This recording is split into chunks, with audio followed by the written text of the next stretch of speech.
অনেকের মনেই প্রশ্ন থাকে, এত ছোট দুটো বাচ্চা নিয়ে আমি একা একা কীভাবে সামাল দিই, অথবা অন্যরা একটু ভয়ে থাকে যে আমার ছোট দুটো বাচ্চা নিয়ে আমি পারবো কি না।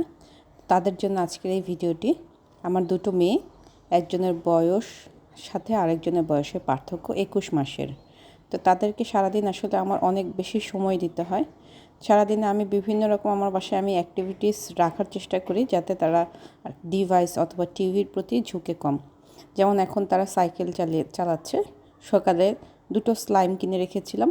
আমি সবগুলো খেলনা কখনোই একসাথে দেই না। এটা আসলে এই বুদ্ধিটা সব সিঙ্গেল যারা মাদার থাকে আর কি, তাদেরকে এই বুদ্ধিটা করা উচিত যে যদি খেলনা অনেক রকম খেলনাও একসাথে কেনা হয়, তাহলে সেগুলো সব একসাথে না দিয়ে একটা একটা করে দেওয়ার, তাহলে তাদের সময় যেন একসাথে কাটে আর কি।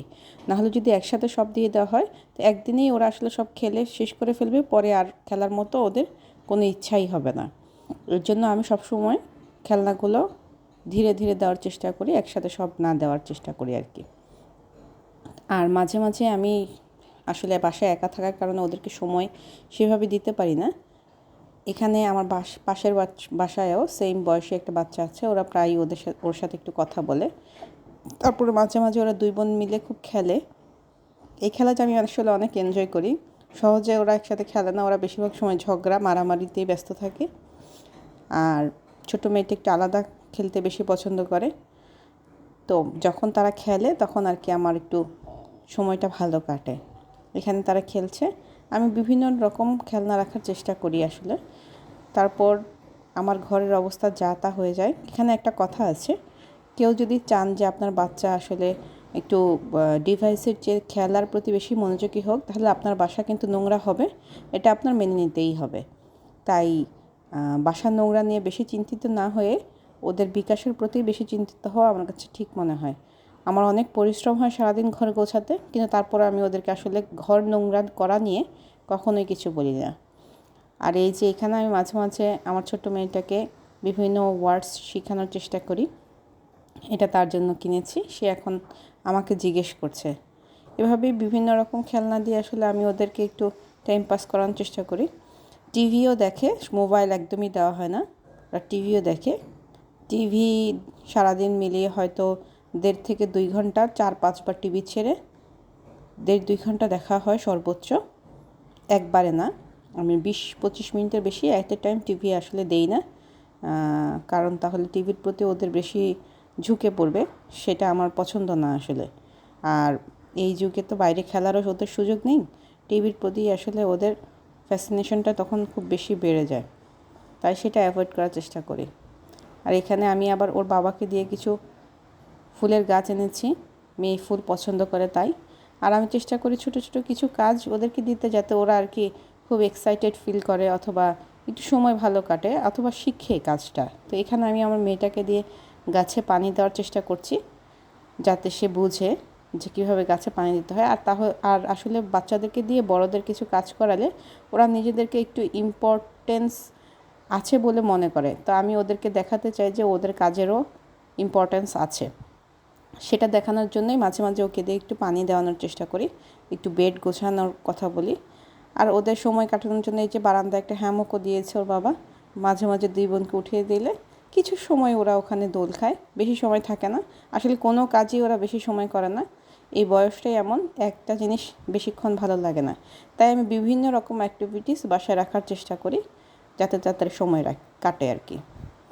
যে এখানে পয়সা দিয়ে খেলছে, আমার মেয়েরা আসলে কেউ পয়সা মুখে দেয় না, তাই আমি পয়সাটা সেফ ফিল করি। কিন্তু অনেক বাচ্চা আছে পয়সা মুখে দিয়ে বসে থাকে, তাদেরকে না দেওয়াটাই তো ভালো। এভাবেই তাদের সারাদিনে বিভিন্ন রকম খেলনা দিয়ে আমি তাদেরকে একটু ব্যস্ত রাখার চেষ্টা করি। তবে আমার অনেক বেশি পরিশ্রম হয়ে যায়, কারণ খেলার মাঝখানে আমার অসংখ্যবার তাদের কাছে আসতে হয়, যাতে তারা ঝগড়া না করে। এই তো এখানে ফিডার, পুরনো ফিডার আবার ওদেরকে দিয়ে দিয়েছি, যাতে ও এটা দিয়ে খেলতে পারে। এভাবেই আসলে আমি হঠাৎ হঠাৎ করে দেখা যাবে যে একটা চামচ দিয়ে হলেও আমি নতুন একটা খেলা তৈরি করার চেষ্টা করি। আর মাঝে মাঝে কিছু খাবার ওদেরকে দেই, যেগুলো আসলে আমার পছন্দ না, দিতে চাই না, কিন্তু জাস্ট সময় কাটানোর জন্য। দেখা যাবে একটা, এই যে এখন মার্শমেলো খাচ্ছে, মার্শমেলোতে 5টা থাকে, আমি দুইজনকে দুইটা দিয়ে শেষ করি, একসাথে 5টা খেতে দেই না। আর আমি সবসময় যে কোনো জিনিস এক প্যাকেটে দুজনকে শেয়ার করানোর চেষ্টা করি, যাতে তারা বোঝে যে তাদেরকে শেয়ার করে খেতে হবে, শেয়ার করে খেলতে হবে। আর যে কোনো খেলনা আমি একটাই কিনি, দুটো একই জিনিস দুটো কিনি না, ওদের মধ্যে শেয়ারিং ব্যাপারটা দেওয়ার জন্য আর কি। এখানে এই যে দুটো ট্রাক দেখা যাচ্ছে, এটা অবশ্য ওদের খালু কিনে দিয়েছে দুজনের জন্য দুটা, কিন্তু আমি কিনলে কিন্তু একই রকম দুটো কিনতাম না, আমি দুই রকম কিনতাম। তো ওই তো এখন আমি এই খেলনাটা কিন্তু আরও 2 দিন আগে দিয়েছে, কিন্তু আমি বের করে দিয়েছি আজকে, কারণ এই কয়দিন ওদের খেলার মতো নতুন জিনিস ছিল, তো আজকে নেই, তাই আজকে এটা বের করে দিয়েছি। এভাবেই আমি আসলে জমিয়ে জমিয়ে খেলনা দেওয়ার চেষ্টা করি। ছোট ছোট কম দামি কিছু খেলনা কিনে রাখি, যাতে তাদের সময় কাটে। আর এই যে স্পিনার, এটা তাদের নানু কিনে দিচ্ছে একটাই, আমি বলেছি যে কোনো জিনিস একটাই আনতে, যাতে তাদের সময় কাটে। এই যে তারা ঘর নোংরার কাজে লেগে পড়ছে, কাপড় নিয়ে খেলা করছে, কিন্তু আমি কিছু বলবো না আসলে, কারণ ওদের তো আসলে সময় কাটতে হবে। এভাবেই আমার সারাটা দিন কেটে যায়, তারা নোংরা করে, আমি গোছাতে থাকি, এভাবেই দিন কাটে, এভাবেই তারা বড় হচ্ছে, পরিশ্রম হচ্ছে আমার তাদের। কিন্তু তারপরেও আমি আসলে পরিশ্রমটাকে মেনে নিয়েছি, যাতে তারা একটু খেলাধুলার মধ্যে বড় হতে পারে। আমরা তো অনেক মাঠ পেয়েছি, অনেকজনের সাথে খেলেছি, তারা যেহেতু সেই সুযোগটা পায় না, তাই আমি চেষ্টা করি বাসার ভিতরেই যাতে তারা তাদের মতো যতটুকু সম্ভব খেলাধুলা করতে পারে। আর আমি মাঝে মাঝে আবার ওদেরকে নিয়ে একটু বাইরে যাই। এই তো এভাবেই আমাদের 3 জনের দিন কেটে যায়। সবাই ভালো থাকবেন, ধন্যবাদ।